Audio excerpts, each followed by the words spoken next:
Advance Notice with your host, Parks and ynoT. Hello and welcome to the long-awaited second episode of Advance Notice. It only took us a month to get back. Tony, how are you feeling? I'm feeling pretty good. Today. I woke up a little tired, but I got my my caffeine next to me, so it should be good. So, bit of a delay. Some injuries to the staff, of course, came in. Producer still hurting himself to this day, so never-ending list of injuries there. But we're going to move on here. Advanced standings. It's been a while, so we're coming back. We last looked at it before the season started, and now we're like 6 matches in. We're kind of deep at this point now. I feel like it's cool. Like I was hoping this podcast would be, is that we get to cast a lot of the teams, which is awesome. We get to see a lot of the teams in action. At least I've gotten the chance to. I know that you have a little bit more of a tighter schedule, but you're an expert on Brazen as far as I'm aware. Brazen, yeah. Brazen? See, look at that. They're doing quite well. How have the rest of the season been going for everybody else, though? Yeah, I mean, I think you start at the top and then you make your way down with Mythic. I feel like that was like the obvious choice. Everybody probably at the beginning of the season thought that they would be towards the top, and that's how it is, and that's how it seems to be staying. But I think it's surprising, actually, that Freakazoid is doing really, really well. Not surprising in the fact that I didn't think that he would, but I didn't think that he would do this well so fast. He's like 180 R right now after maybe 5 games, or I think we're 6 games into the season now for them. Yeah, wow. And they're 6-0, and he's crushing it for them. And moving into Premier, like seeing as that's probably where they look to end up, or Challenger, that he's doing pretty hot. So yeah, and it's good to see that he's finding his form. He's getting that confidence back because he and his brother took an extended break from team play, and I know Cooper was still doing FPL, but they're both coming back. It's looking really good, and Hate is on a good team. And that's going to stick with him finally instead of him bouncing between rosters, which is nice. And Eric's a pretty cool name to see just kind of thrown into this team. Like, like I'm sure they didn't have a number one name, but he jumped in and he's doing a lot of good for them too. Yeah, and I think you can attribute that to Flum and always being able to kind of pick up those extra pieces that, you might not really have known coming up into Premier at the time. Now it's Challenger. You think about Sluggy, you think about JoJo. Yeah. Well, JoJo was a known quantity at that point, but true. J-Dubs for sure, and Daff back in the past. He's also just good at telling who fits the vibe too, Yeah, he vibe checks. Yeah, big vibe checker.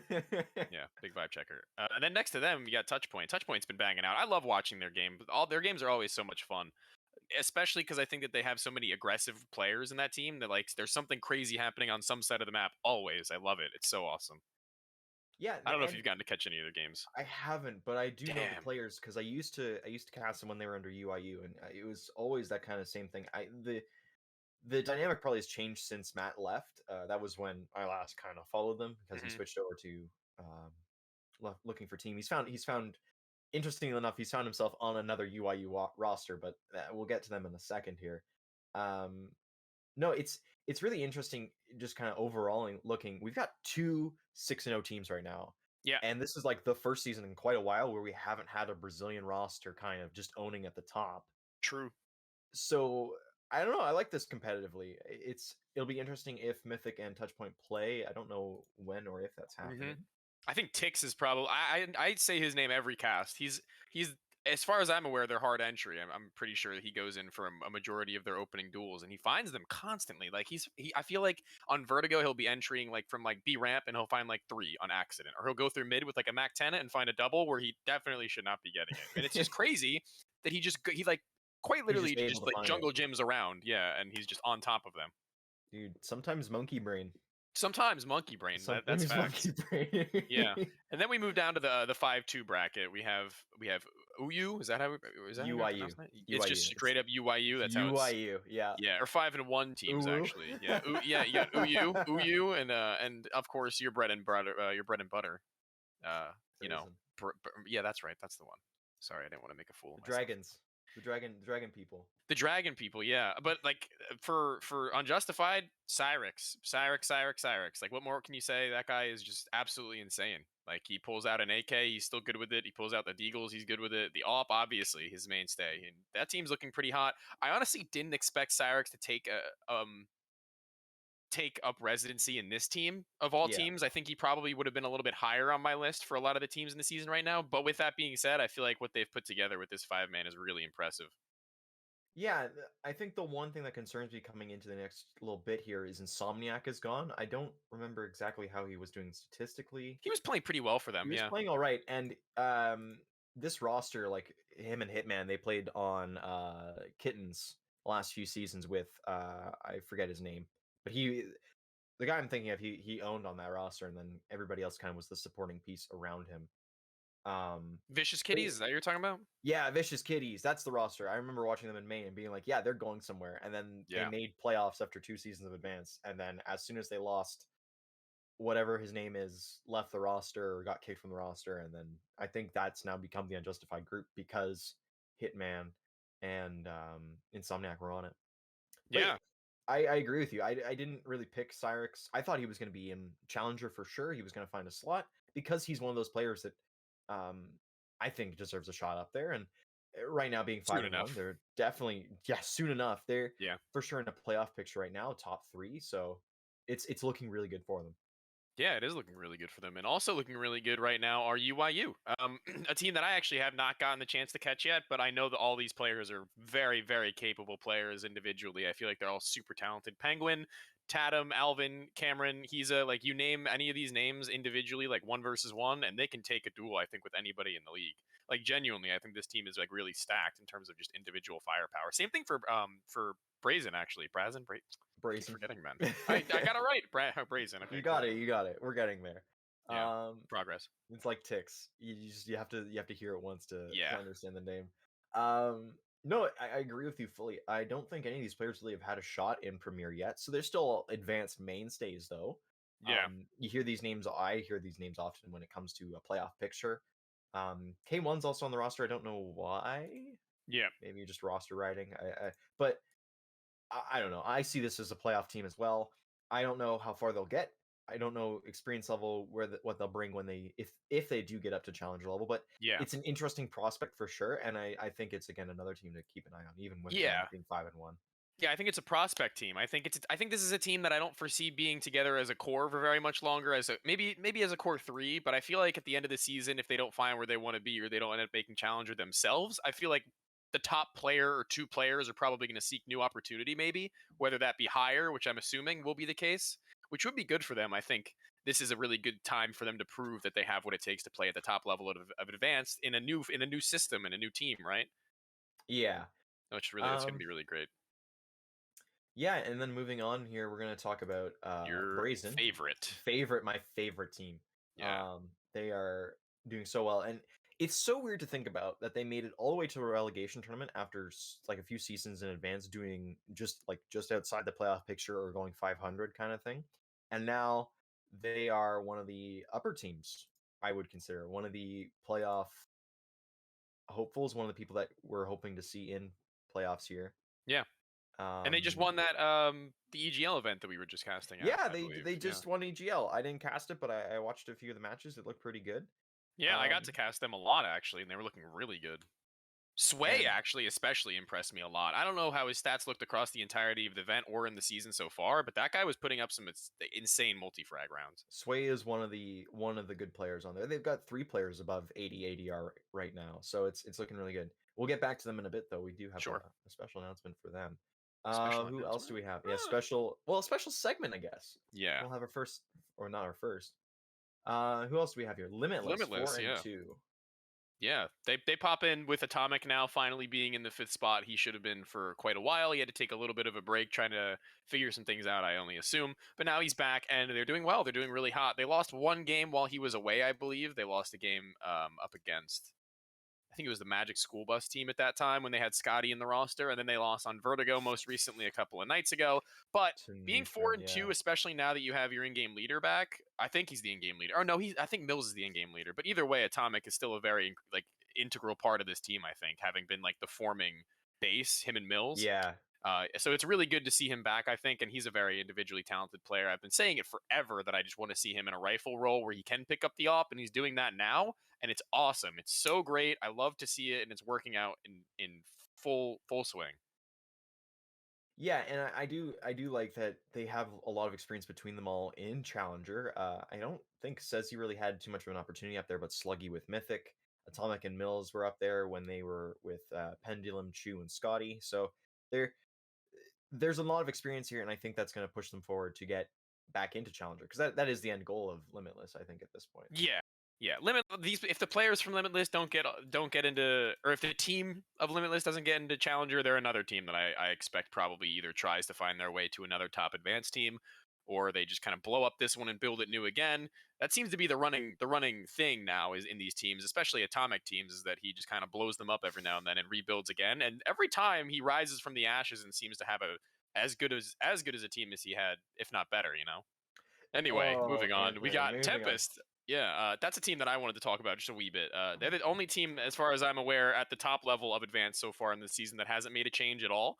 They've stuck together with this 5. I mean, there are probably other teams, and I'm just kind of stupid or just didn't know. But Tempest is the team that I've been keeping my eye on. It's a mixture between Turkish and American players, and they do a really good job of making that team work, considering that the personalities should like mesh a little oddly compared to like conventional rosters, but they seem to make it balance really well. And they're insane individuals. Jeez. Yeah, I've heard a lot of Freshies. good things Nuts. about them all. I've also had, a bit of misgivings. I know they did a coaching change with GK after a season, and it seemed like that was the only change they're making, which you can kind of tell is like, you want to change the atmosphere of the room, but you want to keep the players. Perfectly valid. Yeah, and they wanted a coach. They wanted Round Cube, and that didn't actually pan out for this season either. They cut that a little quick. Yeah, so it seems like they're trying to find that extra piece that will. I don't know if it's like a not personality wise, but if they're looking for a more analytical coach, they're looking for more of a passionate coach. You have those kind of different pieces. Yeah, I think you compare it to like Eric, or not Eric, Dren, to like a who coached Renegades for all that time. Kassad?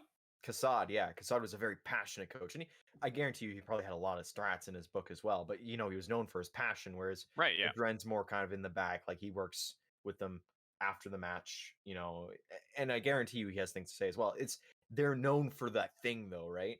And so I think that's what Tempest were looking for. Yeah, I think it's just a mixture between finding not only the right fit in terms of what they want from a coach, but I think it's also definitely has to do with personality. I think it definitely has to do with how they fit in relation to each member of the roster as well. Yeah, and speaking about how they fit, 0-6 Hyperspace Dark.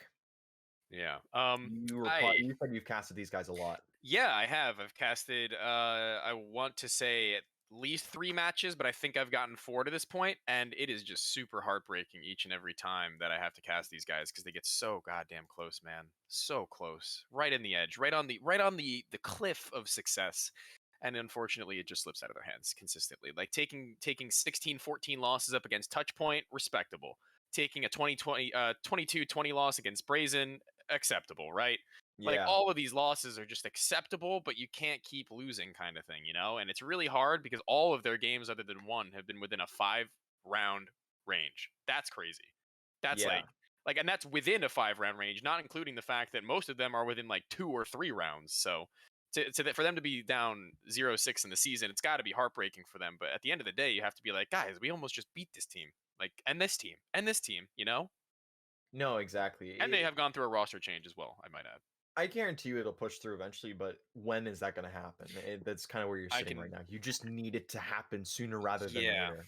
I think it's definitely a roster issue. Looking from the outside in, as well as knowing a lot of the players from the inside out, it's, I think, personally a little bit of an identity crisis that they have on who should be where doing what. Yeah. Legend quite obviously wants to be the opping and game leader. Fear, who was just in the team originally, also is very well known for opping, and he and Legend have some history, and that didn't pan out for them, and it didn't pan out this time either, unfortunately, for both parties. So now we find ourselves in some kind of weird limbo where they have to figure out whether or not they want to move forward with this 5 or figure out something completely new, because everyone on the roster seems to be capable of doing their job really well. It's just a matter of how you can do your job really well if the job that needs to be done in order for you to do your job is not being done very well. So I think that makes enough sense, and if you watch any of their games, you'll probably catch what I mean at some point or another, but I think JSP is a talented player, Foxel's talented. I think they're all talented. I've said that already, but really just comes down, I think, to whether or not they want to keep the identity that they have as 5, like in a system, or if they want to change it up a little bit, because I think it might need a change. I don't know if sticking with what they have is going to work long term. So I mentioned we were going to talk a bit more about Brazen, and there's a reason why. We actually have a player profile this episode again, and this time around it's going to be Pengnax, Dakota Pengnax, St. Louis, 21 years old. What do you got for me, Tony?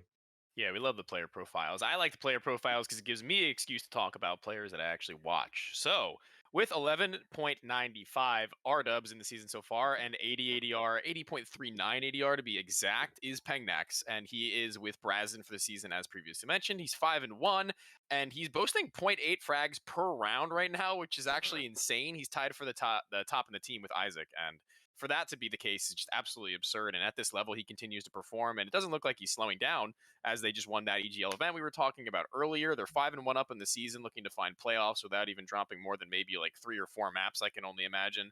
And now with his best performance in the season being 40 kills at a 22-20 game against Hyperspace Dark with 88 ADR, this guy is absolutely absurd. Yeah, and there's something to be said about longevity. This Brazen roster has been together, at least as a core, if not all 5. They've been together for quite a while, so they built up quite a rapport with each other. And it just speaks to it. He's been with Brazen from season 37 to now, so that's 4 seasons, and they've been crushing advanced, and especially this year, it seems like they took a step forward last season, and right now they're just continuing to push forward. They made the premier relegation tournament. That's kind of the highest they've got, but it certainly looks like they're going to do that again, make playoffs, make that relegation tournament, and potentially push for a challenger spot. So yeah, Pengnax, he's looking really good, and there's a lot of good players on that roster, but shout out to the guy who's really been doing it. I know I watched the game he played, Ancient, and there was a few rounds where he won some 1vx situations, and they were clutch. They were very clutch. Yeah, he's a pretty clutch player. He's indeed a pretty clutch player, and that whole team might have their chance at some point or another to be on this player profile because there's nothing to say that we can't do another Brazen player from week to week. So you know what? Let's just see you guys keep banging them out every game, and then maybe we'll see another name on next episode. Who knows? But Yeah, in the meantime, in the meantime here, well, provide some, message Tony or I, be like, hey, I saw this player in advance. He looks pretty good, and we'll take a look. yeah, We're here to bring a spotlight forward, and Pengnax isn't necessarily a name that exactly jumps out of the page on Brazen. You think of Isaac, you think of Heretic, you think of Solgo on that team, but he's still one of those players, and we love looking at those players that you don't exactly, they don't jump out on the page, but they're here.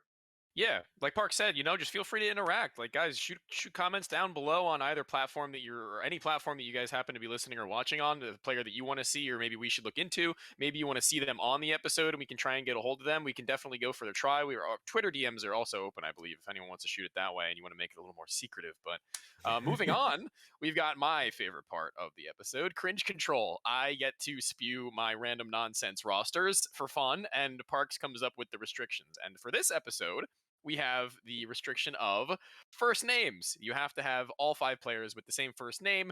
Lettering doesn't have to be spelt the same, but the name itself has to be. So, for instance, Mike and Michael, those are both the same, for example. But that's not what I'm using today. 3/5 of the roster has to be North American because I wasn't able to find 5 players with the same name at a good level in North America. So here we are now, and we're going to be getting it underway. As my first player, I'm going to be having a coach, actually, as the in-game leader spot for my team. He'll probably be sharing it with one of the other players, or maybe 2 of them, or maybe even 3. It's Adren. He is the current coach for Team Liquid, the head coach of that roster. Eric Hogue, as you can tell, that is going to be the theme for this entire team, the name Eric. And unfamiliar face, never played with him before in his life, Flom. That's the second player. AWP player. Can you guess who the third player is? It's Eric, also on Team Mythic. Who could have guessed? The 3 players who all happen to come from Team Mythic are going to be showing themselves on this squad today. I'm not quite sure what role he plays, but I'm pretty sure he's just a regular old rifler. He could probably fill in any of the aggressive spots that they may need. And to follow him up into the bomb sites would be the Norwegian Truth.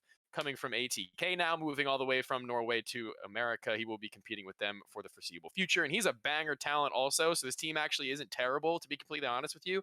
I think that they could definitely do some damage in advance if they were a team altogether like Mythic already is. And as the 5th spot, the player who I have as my supportive rifler and potentially in-game leader is ZTR from the Young Ninjas. He formerly was on the NIP main roster. He was standing in for a little bit, but now he finds himself over in the Young Ninjas roster, the Academy team, whatever you want to call it. And in my team, I think he'd be a pretty star player as well. He'd probably be fragging out against a lot of the players in North America right now, regardless of how low he might feel in Europe. He'd come here, he'd probably still do a hell of a good job. So that is the roster. It's Adren, Flom, Eric, Truth, and ZTR. So 1 out of 10, how cringe? You know what? I'm gonna give that a solid 7. The fact that it's a mythic core, because for some reason they're always gonna. There's always at least one Eric on that roster, and it's great when there's always at least one Eric. There's always on at that least roster. one, and for some reason there's usually 2, and it continues to amaze me. That you found. I these hope other Adren players. comes back at some point. You know what? That would be amazing. And then they need to pick up ZTR and Truth, and we will have truly an amazing squad. That honestly, that's a good challenger team. All right, 7 out of 10 team. Cool. I think it's a 7 out of 10 team. Yeah. Cool. All right. Yeah, we got that down pat. All right, this is a pretty successful segment of Cringe Control now, and that'll guide us smoothly into a little bit more of a serious topic coming up in the grand scheme of North American Counter-Strike, and I'll let Parks lead off with that one. Yeah, so we got some happenings around the NA scene. Yet things have been happening, of course. And I think the biggest story, at least for everybody on Twitter or who supports underneath the pro level, is Party Astronauts having a GoFundMe because they weren't going to be able to fund their own way to Europe. They did have round trip tickets from EPL. That's what EPL was going to supply them. But as a result of there being other tournaments, they had to. The flights would have gotten them to Germany, but the tournament itself was actually in Malta. So the plan was they were going to need a bit more money to accept those flights and other flights that might, or needs that might come up. They were looking for a LAN center to do their boot camp once they got to Europe. A whole bunch of things. So they were getting money through this GoFundMe. I believe they ended up, as of right now, they've raised just under $7,000 to do all that. So NA came big in terms of showing up. I know Astralis, they were very interested in having the boot camp there. Lead Academy, I think, was the one that they ended up going with because they offered first. So there was a lot of good things coming out of that. And then it just kind of went wrong. Yeah. Just a little bit. Just a little bit wrong. Germany ended up changing their requirements to get into the country via America. So the vaccination statuses were a little bit more tightened, and as a result, they weren't able to go as a full 5 or as a full 6, I guess, because Munster, because one of their players was not fully vaccinated. He had a under the old restrictions, he would have been able to go in if he had a negative test, and then he would have had his booster, and he would have been fine. They changed it, so you had to be fully vaccinated coming in, and what that means is you got your shot plus 2 weeks. And then you're considered fully vaccinated. The one player was not. He was going to get his shot the day before they left. So he would have then been 2 weeks into being in Germany. He would have been considered fully vaccinated. But by then it would have been a little too late because, of course, he had to be in Germany for those 2 weeks. Or he would have had to be out of Germany for those 2 weeks to then join them in going to the tournament. So the flights got canceled. And originally they didn't make any of the... They got canceled and they weren't going to get any of the money back. Munster ended up going back and getting partial refunds or full refunds where he could.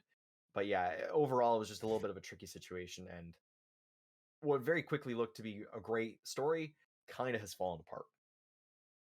Yeah, Party Astronauts was looking to be a pretty strong squad. I feel like as soon as they picked up Cynic, I thought on paper they were really strong. Like they already had a core that was working out. Honestly, a team that was greater than the sum of its parts for my money. I think Ponalone is really good at the game as an opper. I think he's not underrated, but definitely an opper that has been underlooked over the grand scheme of North American Counter-Strike oppers, probably not necessarily making him like a star pickup or anything like that. Like I understand all of the risks and things like that, but very solid player. DJ, definitely a solid role player for that team. Not a superstar by any means, by any stretch, but he gets his job done constantly. Ben Lead is a genius. That guy seems to be making teams work constantly. Wherever he goes, he just manages to do it. Like he's no Glaive or anything like that. But for North American CS, he seems like he's always been there. And now Cynic joins with that core, that well set core that's been there for so long, along with the coach. And I was like, this is going to be great. And supposedly, according to Cynic, it hasn't really all been sunshine and rainbows. It's been a little bit of a disconnect between the players and how much effort they should be giving towards the game, how much they should be changing their game style, how they should be approaching the game. And that's all well and good. But where we come down to business now is the fact that John G takes to Twitter following Cynic's twit longer, exposing, quote unquote, I'm going to say exposing just because I don't really know how to phrase it, how his team Yeah, has not been putting in the effort that he has hoped, and he has not been reciprocating, or not this, the feeling of reciprocation for all of his effort has not been felt. yeah, So with that, we have John G in response saying a lot of different things, how he's ruined their chances. It's basically like it's basically a big flop from Cynic at the end of the day that John G is trying to point out how he kind of flopped their chances, and that's fair. That's all well and good, and I already spoke about this a little bit on Twitter, so I'm not really going to go off. But I think that there's a way that you should handle your problems, and I feel that John G maybe took this one a little bit out of hand. I think he probably went a little bit too far in the words that he used. I think he didn't really emotionally charge himself enough before putting out the tweets to get him a good stance in the public's eye based on what he wants to get across. And my personal opinion is that if Cynic's decision was bad for you guys professionally, this decision is just as unprofessional in the world of professionalism. What you're doing is equally as unkind, I feel like, to your entire point to find an org. I feel like that's just not something that orgs would look kindly upon. yeah. It's so you have to put your best foot forward here, and it just doesn't seem like any of these guys did. Cynic Nope. leaving, he Yeah, no. justified it himself, but it seems But kind of there's weird. always two sides to every story. Yeah, there's always two sides to every story here, and he leaves him in a really bad spot. Yeah. And I understand you leaving because you don't want to be in such a bad environment. I Bad totally support timing. that. The timing is bad. The situation as to why you're leaving can kind of there's a few conclusions can be drawn. It doesn't come out great Yeah. for either side here. No. And it North leaves America lost twice. That's what I said on yeah, Twitter. North America lost Lost twice. I 100% agree with that. And Party Astros now, in the next few days, they have to find a fifth. They have to figure out how they're going to play in EPL. Yeah. And there's a bunch of tournaments that are coming up that they're trying to attend, namely NARMR coming up. That's the first open qualifier is March 10th. There's two. There are 7 spots available, 3 in the first, 4 in the second. And they need to be there for that if they want to get into Yeah. this major cycle, which is so important. Yeah. And the fact that Cynic is going to the Choco Check team, supposedly, according to the little hint, I guess, that John G threw over Twitter, also saying have fun with match fixers. That's not great. He wants to go to that team in order to have his hard work and dedication pay off. Yeah, if that's your choice, you're not making a great choice. I just don't see, unless everyone on the team just decided they wanted to turn a new leaf now that Cynic wanted to join the team, which is entirely possible, perhaps. The one thing that I could foresee being possible here is that Cynic replaces Exotic and starts opping again, and then they actually do manage to get into these lands and attending them. If it is true that Exotic just does not want to attend lands, if that is that, if all of everything about him is to be believed, but then all about what he said about himself is also to be believed, and he just gets replaced, they can go to lands now. Problem solved. Yeah, I don't know. The revolving door that is Choco Check is a mystery to everybody outside that team. So I guess we'll just find out in time. Yeah, we'll come back in 2 weeks and this will probably all kind of put through because roster restrictions are coming up and lands are going to happen, and we're just going to be here kind of watching it from the outside like we usually do. Yeah, exactly. As per usual. Yeah, as per usual. NACS. Speaking of looking on the outside here, we've got 3 teams in Europe right now. Liquid, EG, and Complexity. They haven't been doing the best. How bad is bad? How bad is bad, do we think? I don't know. Is all of this just like a test period? I think that's what I'd like to chalk all of it up to for the most part. I agree with you. I think it's not a honeymoon. It's a let's figure out what we are, because these teams did major shifts, all of them. They all have new cores. Except for Complexity, who is now under a new org. They have new extra players in Junior and Grim. That core of and Floppy was a late join, so really it's technically it's a new team, I guess. It's a new team. I would consider a new team. So I like that they're in Europe finding themselves. I think that's the best environment to do it in. Katowice was not the best for Liquid. EG when was the last time EG played? Yeah, so I can run you through the timeline of how they've done so far if you'd like. Yeah, let's go through Yeah, it. so Gambit is the first team that Complexity got to play as the opener of North American Counter-Strike in 2022. It went all 3 maps actually, with Complexity taking Vertigo off of them, which is a pretty impressive result considering that Gambit's probably one of the best Vertigo teams in the world for my money. Yeah. And obviously growing pains, like you weren't expecting to beat Gambit. No one was expecting Complexity to beat Gambit. So it's honestly a pretty good result for them to find on their opener a map win, right? Against a Mhm. really strong map team rather. And then they play Ecstatic in the lower bracket and they lose out 2-0. That's kind of painful. That's not one that you probably want to go home with on your shoulders, knowing that that's the team that you played and lost to, knowing that Complexity probably should be beating them out pound for pound anyway. But again, brand new team for the most part, a lot of new positions to be played. Opping is a different style entirely with OC now being gone and Junior Yeah. being in the team. So they move on. They just refresh their head, get into the next event. G2. Okay, awesome. 16 to 12, battered. Lower bracket, big, more doable, but like best of 1 series, you can't really. You kind of coin toss it at that point because Big Yeah. also made a roster change and weren't looking crazy good with Gate at all. Now Cole comes in with a new team and they take them 16 to 10 on Nuke. Also, not a terrible result for them, to be completely honest. I feel like. And then we see EG in the lower bracket of Group C, having lost out to Vitality 16 to 3. Liquid lose to FaZe 15 to 19. Also, a very good result in my opinion for them right out the gate because I think that FaZe is probably on paper the easiest team to make work, like right off rip. Um, EG lose out to Liquid in the lower bracket, 19 to 17. It was a great derby. Personally, I thought it was awesome. I watched that one. I had a great time. And then FaZe just beat Liquid again. So like, Blast didn't go too well either for these teams. I guess they kind of just have to move on with whatever they've got. There was a best of 3 between EG and Big actually, and that they did manage to take a map off of in the revenge game, but Big still win out either at the end of the day. Navi take down Liquid in that same event to knock them out in the play-in stage, and then right into Katowice, the most recent, the most prevalent. We can talk about the fact that Twist on FaZe with FaZe has been doing a phenomenal job in this event so far, having JKS as a stand-in initially. That team has been banging out, and I love to see Twist doing well personally because he's one of my favorite players of all time. I think he's really, really like underrated in terms of like the grand scheme of CS. Yeah. And last but not least, Liquid here at Katowice, they take on in their first round, I believe, FaZe, best of 3. They take 1 map off of them, the opener of Mirage, and then they kind of falter on the last 2 maps, unfortunately for them.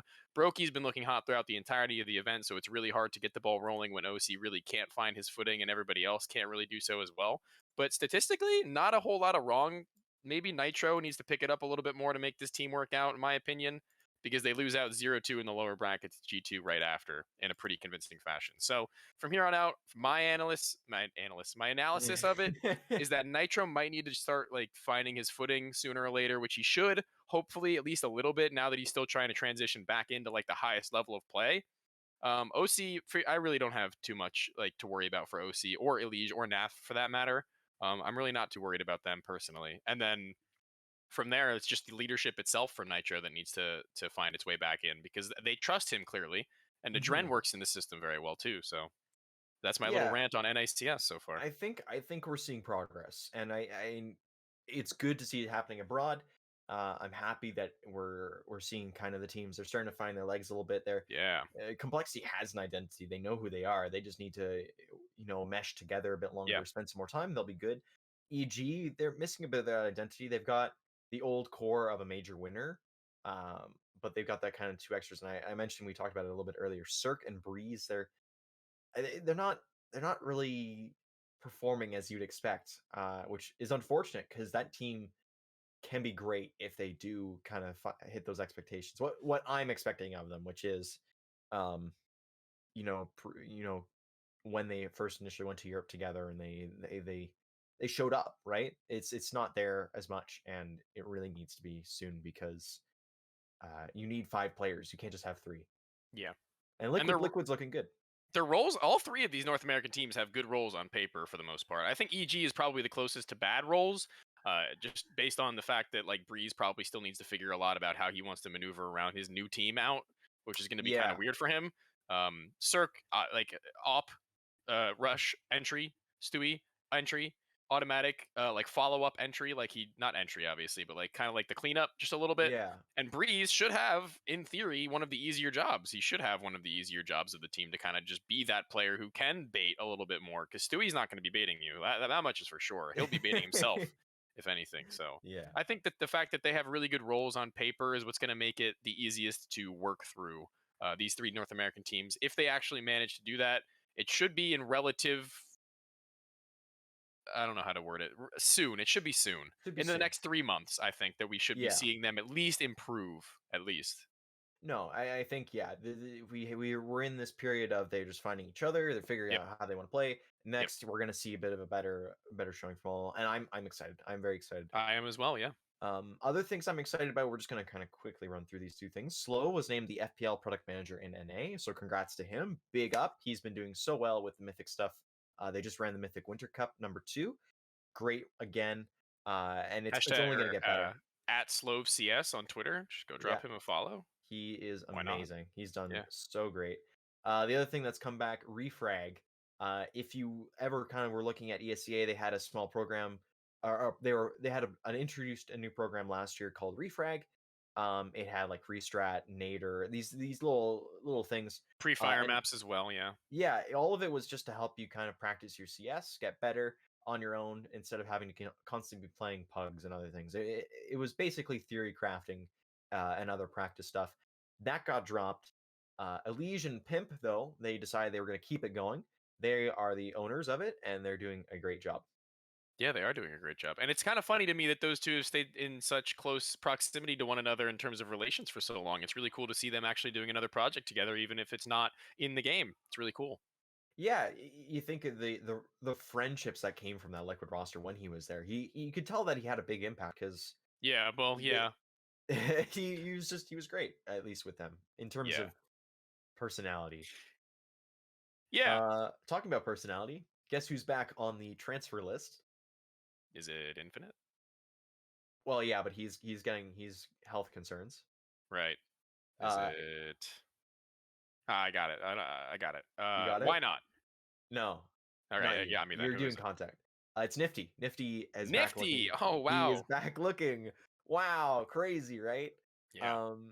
If you can't tell, I'm 75-25 on Nifty. I'm not a huge 75. supporter. 75 no. I didn't even think that is generous. Yeah. Oh, 75 no. Okay, now yeah. Now we're we're more realistic here. Yeah. I think he's good enough for an advanced level, but I don't think he wants that. Okay, maybe he finds his spot on Choco Trick. Yeah, okay. Anyway, I guess the bottom line of it all is that if Nifty comes back, he's probably gonna have to settle a little bit. He's probably gonna have to take something that's not exactly the heights that he wants to reach immediately and work his way up. I don't see a protein picking him up. Just point blank. No. I do not see a protein picking him up. I don't feel so either. He's been too far out of it. Talking about teams that have been a bit out of it, we're going to talk about the ones that have been on it. Cash Cups have come around, and Dap's team, Orlis, they won Frag Winter, which was #3, and they crapped on everyone that event. They really did. Daps was the highest rated player at that event with a 1.4. Daps was the highest rated player at the event. That's something. Great work from him, first off. And then second off, now we find them with a roster change, though. Oh, really? Yeah, it's Infinite, right? We were saying stepping away for health issues. Right. And Kusta, back from Valorant, back from Gen G, now makes his return with Daps after being with him at the end of Gen G. He recognizes that he was the best player in Gen G at the time when they had left, so he brings him right back in. Why would you not? And obviously he was the best player. It's Kusta. Kusta. I love Kusta, by the way. Yeah, I couldn't tell. Orglis, post Liquid, I love Kusta. Post Liquid Kusta. Yeah, post Liquid Kusta. Post Liquid Kusta. I'm excited for Orglis. I think Orglis as a team is going to be really interesting coming into the future. Yeah. Especially with it seems like they're bringing back a lot of people from Valorant. If that's their entry back in, fine by me. As long as we're getting the good players coming back, and they're upgrading the scene, and they're showing that they can do great things. I'm all for it. In terms of other Cash Cups going on, we did have the Women's Cash Cup #3, and CLG Red weren't actually able to play in this one because they'd won the first 2. So that's the rule. I forgot about this rule. It's been so long since this happened, because originally it was a rule and it affected Bad News Bears a lot because they would win all these events. They'd go 2-0 and they'd have to wait. Right. They'd have to sit one. It's the same rule again. The rule still exists, but it hasn't been used recently because there's 3 or 4 teams that always try and win those events. Yeah, the So female CLG Red, CS scene also doesn't really have a whole lot of teams that can fill the gaps, so that's kind of difficult for them to push through. I it's feel like. seven solid teams for sure right now. You could Yeah. probably make an 8 or a 9th, depending on who you look at. Soon Like, enough, they're getting more and more teams signing up. exactly. Anyways, with CLG Red not being able to be in this Cash Cup, they actually went and played in the regular one. I don't think they did too well. But they played like an advanced squad off the hop, so it was kind of rough on them. Right. Little Box ended up winning actually. In the Little Box, they're a bit of a storied lineup. They've kind of filtered from org to org. They played under Able for a while. They played under Cyberstorm, so it's a well-known team. I think they made main, I want to say. So it's a good team, and they ended up playing a 3-map grand final, which is interesting because usually with CLG Red, it's kind of quickly 2 maps and we kind of go home. They played against a team called Please Send Help, which is, I believe, a 15-woman roster. And it's like a scrim team, basically, and they kind of join and they play. 3-map thriller. Honestly, it was such a good map. And Benekage can attest to that because he was casting it with me. Shout out to Benny. I liked it. I enjoy it. I enjoy the Women's Cash Cup a lot. Yeah, you guys seem to be getting really into that, and it's exciting now that they're finally having a platform that they can play on more and more. And now the European female scene is also getting a little bit more help too with the GGFORALL initiative. That's really Yeah. good for them. I'm excited to see how far down the line that goes. I'm excited to see who's the next. Take the big step into the female CS pool and make it sustainable, and not just here's one event, guys. See you next year. Like, Yeah. I want to find it to be a more sustainable, consistent way of flowing these teams through, and then we'll attract more and more female teams and players either back from Valorant or into the game in general, or just move them up where they're just finally being noticed. And it's actually something I want to talk about really quickly before Yeah, no. we move You on got to the floor. You got the floor, our man. final little piece is the fact that these female CS teams now finally, like I said, with this platform, they need to not only support themselves, but I think organizations need to start taking a little bit more initiative themselves. I feel like it's a lot of the times the players individually who are having to fight for all of this. And I think now it's finally to the time where organizations need to take a stand and be like, okay, let's get their games streamed. Let's have all of their promotions on Twitter ready to go. Let's have all their links ready to go. Let's put out some content. Let's put out some new merch. Like, at this point in the game, if it's just going to be the players pushing for all these new changes, then I don't think it's going to work. And I think it's time that organizations who are actually supporting them actively, quote unquote, wake up and do it more. Yeah, and I think props to CLG Red. Yep. They've really started putting stuff out there. Goosebreeder putting out column videos, which are always really funny to watch. Those are awesome. They're Love so those. good. They're so good. But they are the only team with an org behind them in Right. NA right now. It's kind of ridiculous. And the European female teams who are very, very good in their own right also don't really have much going on for them. Yeah, it's so unfortunate, and it's not just these two scenes. There's the South American scene, which is actually really big. It turns out it's not so much on ESEA, but like Furia have a team. I don't think MIBR do, but there's a few Brazilian organizations. They have female teams that just own, which I would love to see coming into the future. But I thought there's MIBR that. had a female team. I don't know if they do Did any. I'm they? pretty sure they do. Still, I know they had actually. at one point. They did. I don't know if they do anymore. But I'm like 90% sure they do. they do. Awesome. Good. There's a South African scene. There's an Oceanic scene. Like, Yeah. there are all these scenes now that are here, kind of waiting for Just their waiting for their chance. turn. Yeah. Yeah, and I think it's going to be great in the next little bit here. Honestly, if you are a small organization, you're looking to get some publicity, signing the Little Box for as an NA example, like, you're getting maybe the second best team in NA, but that's still a big accomplishment considering that like CLG are one of the top female teams in the world. And at that point, you give them incentive to be the best in female CS, more so than just playing the game to be the best. Now they have more incentive to want to be the best because you're being supported. And you can they can hopefully dedicate more time to it depending on how much. Like, better resources, it's all great. It's great. Yeah, it's a positive circle. It's a positive circle once the money is invested. And I think with the GGFORALL circuit being the dates coming out, there are events now. There's going to be 3 lands, one in Texas, one in Spain, and one in Sweden. So it's looking really good. I'm just hopeful that the orgs that are looking behind it do catch up and start looking at this and going, yeah, we really should try something out here. I agree. And that will bring us to our last little portion of the inside and outside of the server North America section with the PGL Major coming up soon. The North American qualifiers are actually starting soon as well. On March 10th to the 11th, the first open qualifier will be taking place, so keep your eyes out for that one. There's not really a whole lot to be spoken about just yet because the teams haven't been announced, but the fact that it is going to be coming up is something definitely to keep an eye out for. And I will say the one thing I'm a little bit upset about, and I know nobody really can change it except PGL, Furia getting an NA spot in the qualifier when they're a South American team. I don't know, that kind of chafes me the wrong way. When it's a set, I understand they play in North America, they've been playing in North America, but if you're just giving them a spot, you should probably take a South American spot, because there are a lot of Brazilian teams that when they make the jump to North America, they're not playing for South American spots anymore, they're playing for North American spots. So not only are you taking away the more dominant region in terms of where the rosters go, you're leaving open maybe a spot for a team that isn't as good as some of those NA teams. And I'm not trying to drag any of the South American teams. I'm not trying to drag any of the Brazilian teams. It seems like the allocation is a bit wrong, just by the nature of I it feel that. being nationwide. Definitely a lot of misallocated. Misallocation. That's a good word. I think your allocation thing was. Yeah, good. And I think, and the other worrisome thing was the dates of the PGL Major have been moved around a lot, and part of that was because they just didn't. They're coming in so late to the game at this point. Like ESL has their year figured out. DreamHack is a part of ESL. Blast has their year figured out. Like all these big TOs, they have their year figured out. Fitting a major in is getting harder and harder. And I really think I know COVID was a huge thing on when and where they were going to go. It needs to kind of get resolved sooner rather than later, so that when the second major of the year, because they're planning on having a second major, when that comes around, sure, hold off on announcing when and where it is. Well, you can't hold off on when, but you can hold off on where. You can't hold off on the TO deciding when the qualifiers are, because it's such a big thing in terms of rosters. Like Party Astronauts, they were just going to go and they were going to stay in Europe. They were going to do EPL and they were going to come home.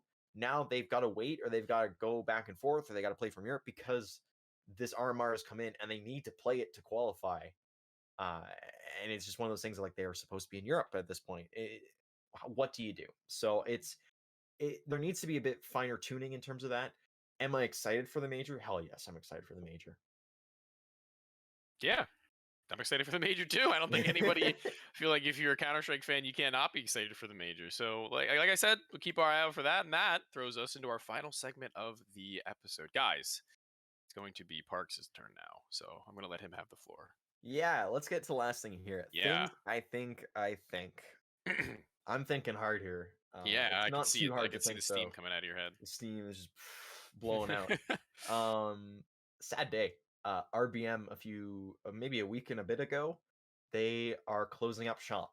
They are putting out the last of their articles and they are done.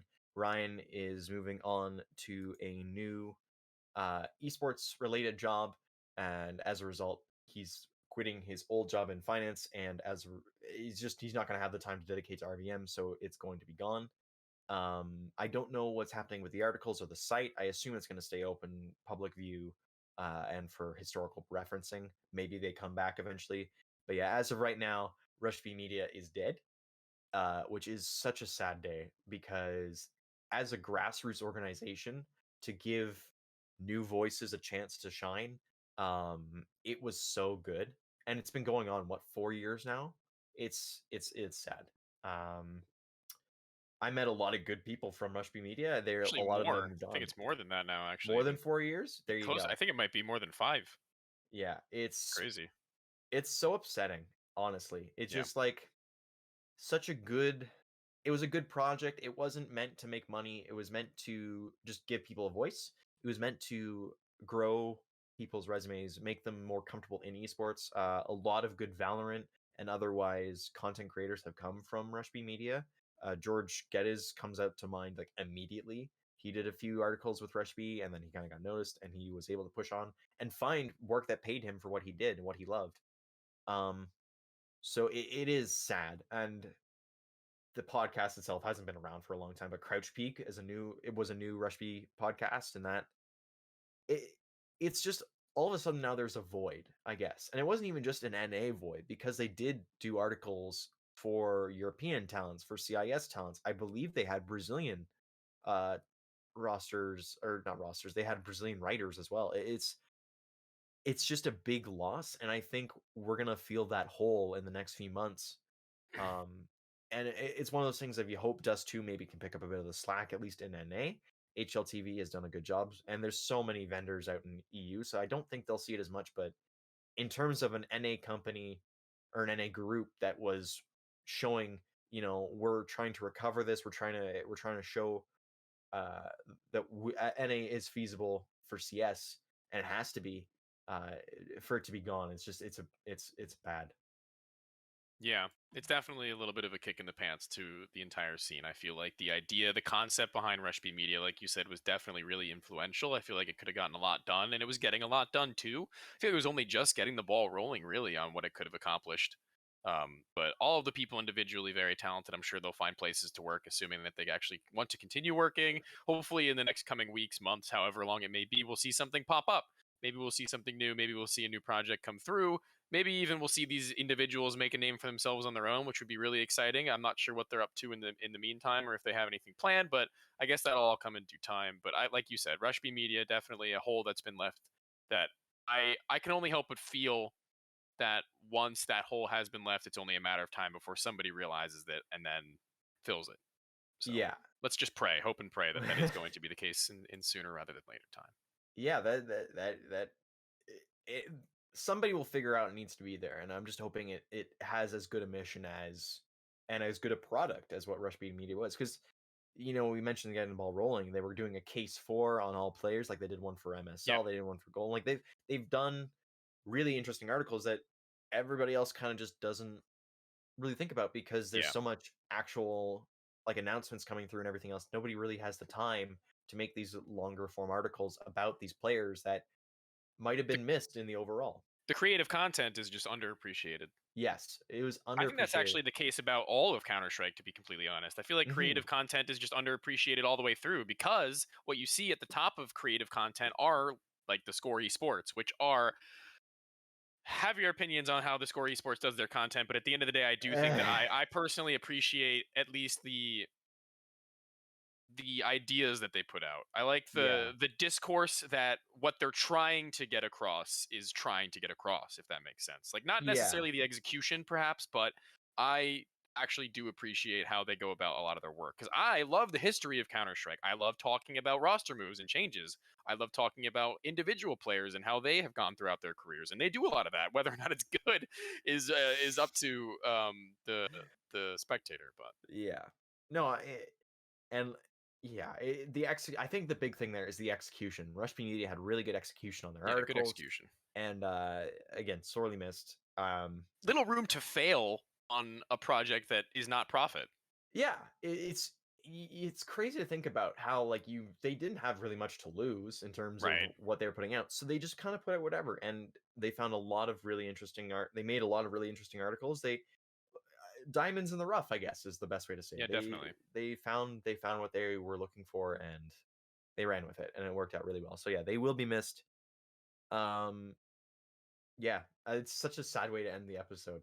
Yeah, I mean, I want to end it on a little bit of a hopeful note then, like I think like myself and a couple of other content creators now in the scene, or I hope that I will be in the near future if I can actually get anything done. Yeah, With this podcast being obviously something that we put a little bit more time and effort to now, we're starting to kick that off. I have a lot in the works that I want to be sharing with the public sooner rather than later. A lot of creative content that I just have to actually get done through, and I'm really excited to see how that pans out, because I want to have a lot of other people involved also. So I hope that not only my work gets to be seen, but the work of everyone who is now starting to finally realize the importance of what it means to be a Counter Strike fan and not just somebody who watches Counter Strike. I think that's where all of that content will find its viewers. They'll find its audience. So in due time, I think we will be back with something. yeah, no, definitely. And I this is like I said, this is kind of where we're getting to the end of here. We're pretty much done this episode. We ran out of things to talk about. So Wow. Things we think we thought. Yeah, things we think we thought. I thought it was a good topic. It was good. It was a good topic. It's good to remind ourselves that things are fleeting in terms of like they are not going to be around forever. You think about all these teams that are going to be around. The Golden Five, they weren't around forever. So, in terms think of about not it like being this, around, like trees die, and then Yeah. like the seeds, they'll replant. they'll replant and we'll get a bigger forest. No, exactly. So, hoping for a bigger forest, hoping for a bigger content creation area here. Yeah. That is it from us for today, though. If you did like anything, reach out to us on Twitter. I'm Parks2214 on Twitter, and you are Why not FPS on Twitter? Yeah, there you go. So we're always on Twitter. Both our DMs I think are open. Absolutely. Comments on the videos always appreciated. Leave a like, please, and just we'll try to be back within 2 weeks instead of a month. Yeah, like again, like the comments thing, like we said earlier on in the video, player profiles. Let us know, guys, if you have any feedback, any suggestions, throw that our way too. Like we're open for everything. Make some rules for Cringe Control. Make some rules for Cringe Control, guys. We're running out. Those are so funny. Yeah. Well, it helps when you take more than a day to figure out your roster. Well, it doesn't take me too long. It's just the fact that I actually have to research sometimes. That's a little deep. Yeah. Yeah. But that'll be right. it for us, guys. That'll be episode 2 done and dusted in the books, and we'll see you guys in the third one, hopefully next week, and not 2 weeks from now, but 2 weeks. 2 weeks. No, 2 weeks. Oh, we are doing 2 weeks. 2 weeks from now. now. Oh, beautiful, We're guys. Not 2 weeks from week. now. Jeez. We will see you 2 weeks from now. Don't expect too much from us. We'll see you next time. Goodbye.